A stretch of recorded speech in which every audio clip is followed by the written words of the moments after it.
എല്ലാവർക്കും നമസ്കാരം. ഇന്നത്തെ ശുഭചിന്ത. ഇന്നലെകളിലെ നമ്മുടെ ചിന്തകളുടെ ഉൽപ്പന്നമാണ് ഇന്നത്തെ നമ്മൾ. ഇന്നത്തെ ചിന്തകളാണ് നാളെ നമ്മുടെ ജീവിതം. നാളെ നമ്മുടെ ജീവിതം പടുത്തുയർത്തുന്നതും ഇന്നത്തെ ചിന്തകളാണ്. സ്വന്തം മനസ്സിൽ സ്ഥാനം പിടിക്കുന്ന ചിന്തകളുടെ നിയന്ത്രണം നിങ്ങൾക്കു തന്നെയാണ്. നമ്മുടെ ചിന്തകൾ പോസിറ്റീവ് ആണെങ്കിൽ വ്യക്തികൾക്കോ സാഹചര്യങ്ങൾക്കോ നമ്മുടെ മനസ്സിനെ താറുമാറാക്കാൻ കഴിയില്ല. അവനവൻ്റെ മനസ്സിൽ പോസിറ്റീവ് ചിന്തകളാണെങ്കിൽ സംഭവിക്കുന്നതും ഏറെക്കുറെ അല്ലെങ്കിൽ പൂർണ്ണമായും പോസിറ്റീവ് തന്നെ ആയിരിക്കും. എന്നാൽ നെഗറ്റീവ് ആണെങ്കിലോ അപ്പോഴുള്ള ജീവിതത്തിലും അത് പ്രതിഫലിക്കും. ജീവിതത്തിൽ നല്ല കാര്യം സംഭവിച്ചു തുടങ്ങിയാൽ തുടർച്ചയായി നല്ലത് മാത്രം സംഭവിക്കുന്നു.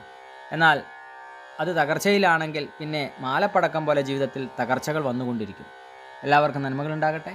എല്ലാവർക്കും ജീവിത വിജയം ഉണ്ടാകട്ടെ. നന്ദി, നമസ്കാരം.